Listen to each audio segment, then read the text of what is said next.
Welcome back नाज़रीन। Break से पहले जो इस तरह बात कर रहे थे माइक्रोसॉफ्ट कंपनी के हवाले से, और इसमें 25 साल का सफ़र जो है वो पाकिस्तान से इख्तिताम पजीर हो गया है। और दूसरा इसमें बात कर रहे थे वज़ीर आज़म शहबाज शरीफ जो है वो 2 रोज़ा सरकारी दौरे पर अज़रबैजान चले गए, और इस पे जो है वो बिल्कुल पाकिस्तान के मौजूदा बरसरे इक़्तिदार लोगों की जानिब से जो है वो पुरुमीद नज़रों से ये चीज़ें जो है वो कन्वे की जा रही हैं पाकिस्तान के अवाम के लिए भी, कि उस पर जो है वो आलमी सतह पर पाकिस्तान मस्बत जो है वो चेहरा लेकर वापस आएगा। और इस पे हम बात कर रहे थे, और इसके साथ साथ बात कर रहे थे पंजाब में पार्लियामेंटेरियंस की डी-सीट करने के वाले से जो है वो रेफरेंस दायर कर दिया गया है मलिक अहमद खान साहब की जानिब से। अभी हमें ज्वाइन किया है रजा सैयद साहब ने, सीनियर तज्ज़ियाकार हैं। रजा साहब बहुत शुक्रिया, आपने कीमती वक्त दिया। सर, सबसे पहले किस तरह से देखते हैं माइक्रोसॉफ्ट ने जो है वो अपना सफ़र एंड कर दिया है पाकिस्तान में, 25 साल सफ़र था, और इसको किस तरह से देखते हैं और क्या इमेज पाकिस्तान का जो है वो बैनुल-अक़वामी सतह पर जाता हुआ नजर आएगा? बहुत शुक्रिया जी। माइक्रोसॉफ्ट कॉर्पोरेशन 25 साल से पाकिस्तान में ऑपरेट कर रहा था, और क्योंकि टेक्नोलॉजी का बस मंजर है इसलिए उनके साथ काम करने का इत्तेफाक और मौका भी रहा मेरे पास। इसमें जो मेरा जो एंगल है जो मैं आपके सामने रखना चाहूंगा आपके नाजरीन के लिए, वो थोड़ा सा मुख्तलिफ एंगल है। ये कि वो एक पॉलिटिकल या एक पब्लिक इमेज वाली बात नहीं है, बल्कि जो बिजनेस होता है, खासतौर पर जो इंटरनेशनल बिजनेसेस हैं, वो अपनी प्रॉफिटेबिलिटी के हिसाब से फैसले लेते हैं, और जहां उनको अपने कारोबारी मफादात, एक लफ्ज इस्तेमाल होता है कॉस्ट बेनिफिट एनालिसिस का। तो जहां पर यानी आप जिस जगह कारोबार करने जाते हैं वहां पर आपकी कॉस्ट क्या आ रही है और उसके बदले में आपका बेनिफिट क्या आ रहा है, और उन दोनों के दरमियान फिर अगर तवाजुन जो है वो बेनिफिट के फेवर में होता है तो फिर कॉस्ट को बेयर किया जाता है और वहां अपनी प्रेजेंस रखी जाती है। लेकिन अगर इक्वेशन ये सामने आया है कि कॉस्ट ज्यादा है और बेनिफिट कम है, तो फिर वो प्रॉफिटेबिलिटी के उसूलों के बरखिलाफ हो जाती है वो चीज, और इवेंचुअली कारोबार चलाने वाले लोग जो हैं, जाहिर है कोई भी प्रॉफिट के लिए कारोबार करने वाली जितनी भी ऑर्गेनाइजेशंस हैं दुनिया की, चाहे वो पाकिस्तानी हो या बैनुल-अक़वामी हो, वो फिर अपनी प्रेजेंस को वाइंड अप करते हैं। तो पाकिस्तान में माइक्रोसॉफ्ट कॉर्पोरेशन का, जिस तरह से आपने इसको एलैबोरेट किया है कि इस बिना पर ये तयन किया जाता है, और अगर ये जिस तरह से आपने बात की बेनिफिट कम होने की, तो किस तनाजुर में या किन चीजों की वजह से ये बेनिफिट कम हो सकते हैं जिसकी वजह से माइक्रोसॉफ्ट को ये डिसीजन लेना पड़ा? देखिए, पाकिस्तान दुनिया में आबादी के एतबार से पाकिस्तान का शुमार दुनिया के छठे बड़े मुल्क में होता है, और कंप्यूटर और सॉफ्टवेयर की जो प्रोडक्ट्स हैं या जो सर्विसेज हैं, उनका जो कस्टमर है या उनका जो बायर है, वो पॉपुलेशन का एक बड़ा इम्पैक्ट होता है उसके ऊपर। यानी जिस मुल्क में ज्यादा पॉपुलेशन होगी वहाँ बायर ज्यादा होगा पोटेंशियली। ये सीधा सीधा इकोनॉमिक्स का डिमांड एंड सप्लाई का उसूल है। लेकिन माइक्रोसॉफ्ट कॉर्पोरेशन की जो प्रोडक्ट्स है, जिसमें सबसे कलीदी प्रोडक्ट जो हम और आप हर आदमी इस्तेमाल कर रहे हैं, वो माइक्रोसॉफ्ट का ऑपरेटिंग सिस्टम है, माइक्रोसॉफ्ट विंडोज। माइक्रोसॉफ्ट विंडोज की जो यूटिलिटी है, वो हर घर जिसमें कंप्यूटर, हर दफ्तर जिसमें कंप्यूटर है, वहाँ माइक्रोसॉफ्ट विंडोज लगा हुआ है और वो चल रहा है। अब माइक्रोसॉफ्ट डायरेक्ट सेल्स करने की बजाय माइक्रोसॉफ्ट और दीगर गूगल वगैरह जो है वो क्लाउड के जरिए से अपने बिजनेस को ऑपरेट कर रहे हैं। और क्लाउड का मतलब ये है कि आपके सर्वर्स का आपके मुल्क में, आपकी जोग्राफिया में होना जरूरी नहीं होता, बल्कि एसेंशियली ये क्लाउड सर्वर्स पाकिस्तान में नहीं होते, बल्कि ये दुनिया के उन खित्तों में होते हैं कि जहां पर कॉस्ट वाइज उनके लिए वायबल होता है।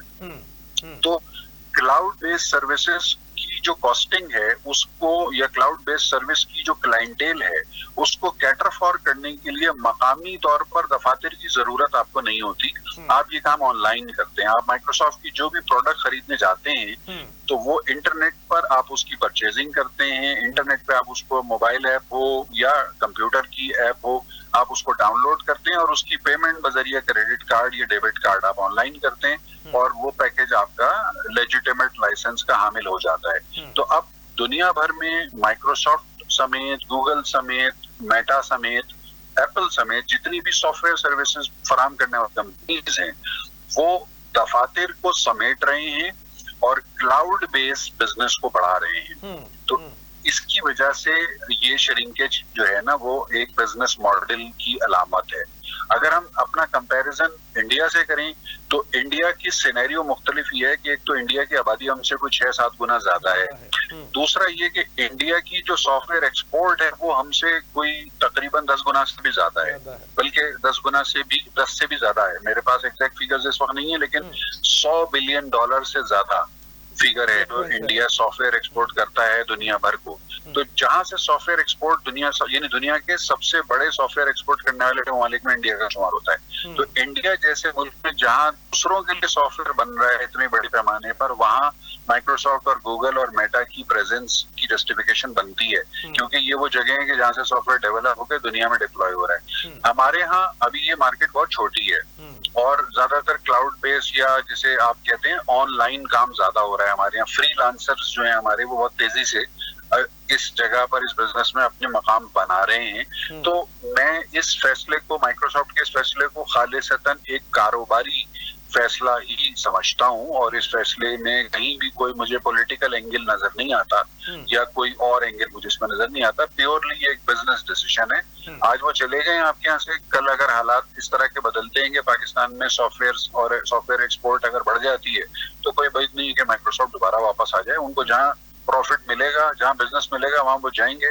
वो एक कारोबारी इदारे हैं और उनके कोई सियासी अज़ाइम नहीं होते। दूसरी तरफ रजा साहब किस तरह से देखते हैं, वज़ीर आज़म पाकिस्तान जो है वो इक्तिसादी ताउन तंजीम के सरबराही इजलास में शिरकत के लिए अज़रबैजान गए हैं और इस पे वफाकी वज़रा भी उनके साथ शामिल है, नायब वज़ीर आज़म भी शामिल है, और इस पे तजारत, तवानाई और ताउन और रवाबत के हवाले से इस पे जोर देने के लिए कहा जा रहा है। और बैनुल अक़वामी सतह पर मजीद मुलाकातों का भी जो है वो कहा जा रहा है कि वज़ीर आज़म करेंगे। तो इसको किस पहलू से देखते हैं आप? SCO, जिसको शंघाई ताउन काउंसिल भी कहा जाता है उर्दू में, ये दुनिया का वो उभरता हुआ ब्लॉक है जिसमें चीन और रूस के साथ साथ पाकिस्तान और खित्ते के दीगर कलीदी ममालिक भी इसका हिस्सा बतदरीज बनते चले गए हैं। आज ये कहा जा सकता है कि SCO के प्लेटफॉर्म पर अब न सिर्फ इक्तिसादी और टेक्नोलॉजी और तवानाई के मैदानों में ताउन की राहें खुल रही हैं, बल्कि बाज़ मुबस्सिरीन का ये मानना है कि दिफाई एतबार से भी ये एक ब्लॉक बनता हुआ नजर आ रहा है। यानी शंघाई ताउन काउंसिल के रुकन ममालिक एक दिफाई पैक्ट में जाते हुए नजर आ रहे हैं, जब अनकरीब, जो शायद अगले 2 या 3 साल के अंदर रूबा अमल होगा, और वो नेटो की तर्ज के ऊपर एक अलायंस बन जाएगा जो कि डिफेंस पर्पस के लिए होगा। और शंघाई ताउन काउंसिल के जो अराकीन हैं, जो मेंबर अराकीन हैं, उनकी सिक्योरिटी और सेफ्टी का एक नेट बनता हुआ मुझे नजर आ रहा है। तो इस हिसाब से पाकिस्तान का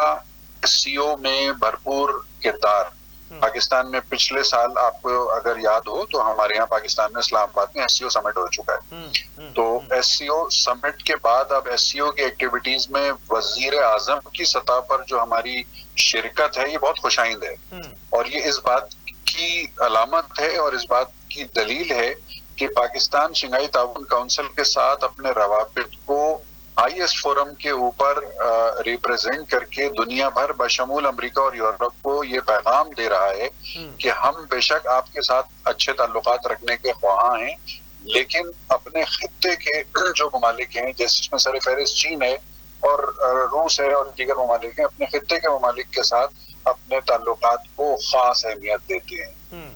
तो एक बहुत स्ट्रॉन्ग मैसेज है जो पाकिस्तान की तरफ से जा रहा है। और आमतौर से इस तरह की कॉन्फ्रेंसेज में वजारत खारजा के लेवल की रिप्रेजेंटेशन भी हो सकती है, वफाकी सेक्रेटरी की सतह की रिप्रेजेंटेशन भी होती है, लेकिन जब आप प्राइम मिनिस्टर के लेवल की रिप्रेजेंटेशन भेजते हैं तो ये आप एक मैसेज दे रहे हैं कि हम शंघाई ताउन काउंसिल की अहमियत को बहुत हाई रिगार्ड रखते हैं और बहुत हाई लेवल पर उसकी अहमियत को मद्देनजर रखते हैं।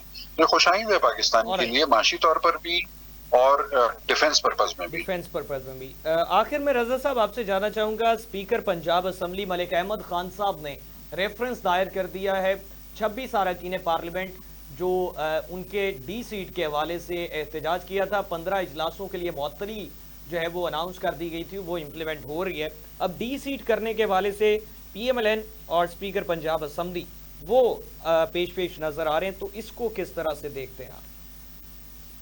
पाकिस्तान के आइन के मुताबिक पार्लियामान को चलाने के कवायद व ज़वाबित में जो स्पीकर ऑफ द हाउस है वो कस्टोडियन होता है, चाहे ये सूबाई असेंबली हो या ये कौमी असेंबली हो या सेनेट में चेयरमैन सेनेट होता है। अच्छा, इनके पास जो इख्तियारात हैं बहुत ज्यादा हैं, बल्कि अगर आप इजाजत दें तो मैं कहूँगा लामहदूद इख्तियारात होते हैं इनके पास, जो स्पीकर की जो सीट होती है। अच्छा, जाहिर है स्पीकर की नशिस्त पर वही रुकन बैठता है कि जो अक्सरियत की जमात का जिसको एतबार और एतमाद हासिल है। पंजाब असेंबली में नून लीग की हुकूमत है तो वहां भी स्पीकर जो हैं वो भी नून लीग से ही मुंतखब होके आए। वो के आइन ये कहता है कि जब कोई स्पीकर मुंतखब हो जाता है तो वो अपनी स्पीकरशिप के दौरान बाई पार्टीशन होके उसको चलना होता है, यानी वो अपने आप को सियासी तफरीक से बालातर करके ऐवान की कार्रवाई को चलाने का उसके ऊपर एक अखलाकी और कानूनी जिम्मेदारी होती है।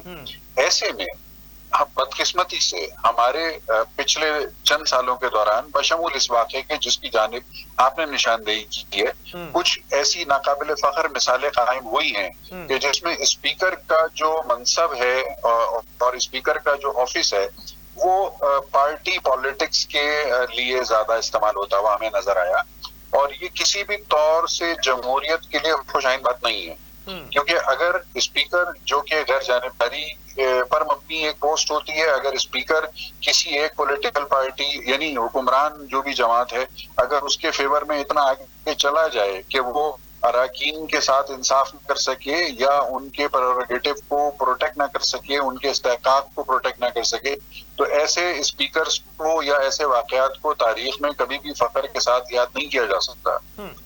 पिछली असेंबली थी उसमें भी पंजाब असेंबली के स्पीकर्स जो हैं, मुतवातिर स्पीकर्स जो हैं, एक के बाद एक वो तनाज़ात का शिकार हुए और वो बहुत ही मतलब मारपीट तक के मामलात में उनकी तस्वीरें हमने देखी। ठीक है, तो ये मेरा ख्याल है कि नाकाबिल फख्र रिवायत है और ये नहीं होनी चाहिए, नापसंदीदा रिवायत है। ऑलराइट, बहुत शुक्रिया। रजा सैयद साहब हमारे साथ मौजूद थे, सीनियर तज्जियाकार, और हमने प्रोग्राम के पहले हिस्से में जिस तरह से माइक्रोसॉफ्ट के हवाले से बात की और पाकिस्तान तहरीक इंसाफ के एडिशनल सेक्रेटरी जनरल फिरदौस शमीम नकवी साहब मौजूद थे और उनकी जानिब से भी ये कहा गया कि मईशत मुस्तहकम होनी चाहिए, मुल्क की हालात बेहतर होने चाहिए, तो बैनुल अक़वामी सतह पर सरमायाकारी जो है वो बढ़ चढ़ कर आती हुई नजर आएगी। अब हमारे साथ रजा सैयद साहब मौजूद थे, उनके नुक्ते नज़र के मुताबिक डेफिनेटली माइक्रोसॉफ्ट जो है वो एक बिजनेस कम्युनिटी है और वो अपने प्रॉफिट और बेनिफिट को मद्देनजर रखते हुए तमाम तर चीज़ें करती है।